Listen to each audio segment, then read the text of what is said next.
شعبے میں اگر آپ نگاہ اٹھا کر دیکھیں آپ کو ہر طرف بگاڑ ہی بگاڑ نظر آتے ہیں. نہ عقائد لوگوں کے محفوظ ہے، نہ نظریات لوگوں کے محفوظ ہے، نہ عبادات بدعات و خرافات سے نہ عبادات محفوظ ہے، نہ معقولات جو ہم کھاتے ہیں جو ہم پیتے ہیں نہ ہمارے معاملات محفوظ ہیں.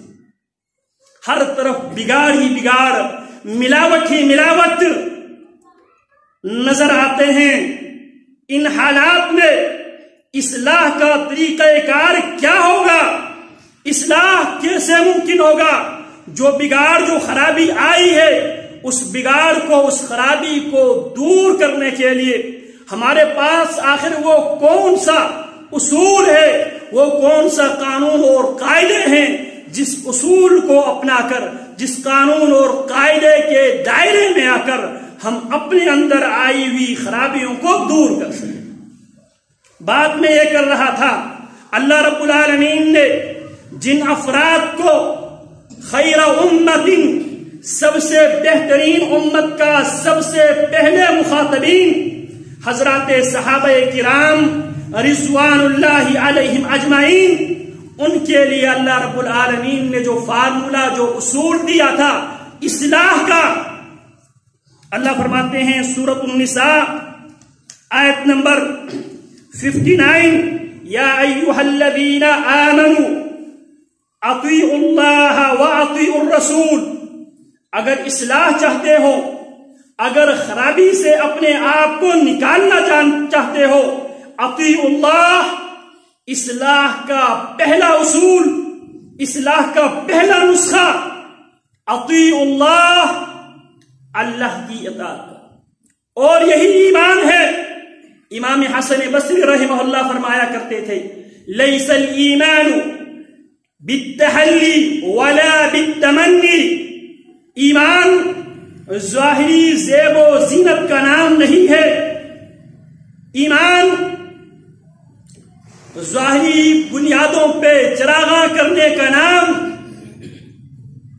شور شرابہ کرنے کا نام، دعوے اور نعرے کا نام ایمان نہیں ہے. لیس بالتمنی لیس بالتحلی، نہ ایمان ظاہری زیب و زینت کا نام ہے، ولا بالتمنی، اور نہ ایمان اندرونی آرزوؤں کا نام ہے. ایمان کیا ہے؟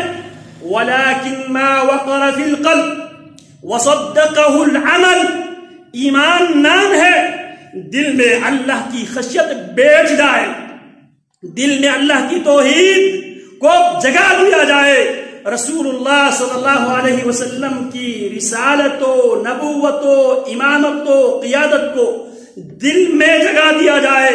وَصَدَّقَهُ الْعَمَلِ، دل میں عقیدہ توحید کو، عقیدہ ختم نبوت کو جگہ دینے کے بعد وَصَدَّقَهُ الْعَمَلِ، اس ایمان کی تصدیق کے لیے، اس ایمان کے لیے بطور دلیل عملی میدان میں انسان وہی عقائد و نظریات اپنائے جن عقائد و نظریات اپنانے کا اللہ نے حکم دیا، جن عقائد و نظریات کو انسانوں سے روشناس کرانے کے لیے، انسانوں کو عقائد و نظریات سکھانے کے لیے اللہ رب العالمین نے محمد الرسول اللہ صلی اللہ علیہ وسلم کو معلم بنا کر، مربی بنا کر، مدرس بنا کر اللہ رب العالمین نے پیارے پیغمبر کو مبعوث کیا.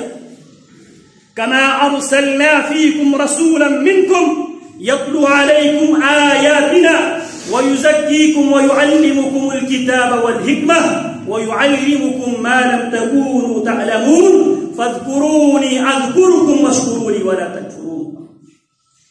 جیسا کہ ہم نے تم میں ایک رسول بھیجا تم میں سے، وہ رسول اس کی ذمہ داری کیا ہے؟ یتلو علیکم آیاتنا، وہ نبی وہ رسول تم پر پڑھ پڑھ کر ہماری آیات سناتے ہیں، ہماری آیات کی تلاوت کرتے ہیں. وَيُزَكِّيكُمْ، وہ نبی تمہیں پاک اور صاف کرتا ہے عقائد کی غلاظتوں سے، نظریات کی غلاظتوں سے، سوچ کی غلاظتوں سے عقائد کے میدان میں بھی نبی اپنے ماننے والوں کو، اپنے شاگردوں کو پاک کرتا ہے۔ معاملات میں حرام خوری سے، چوری سے،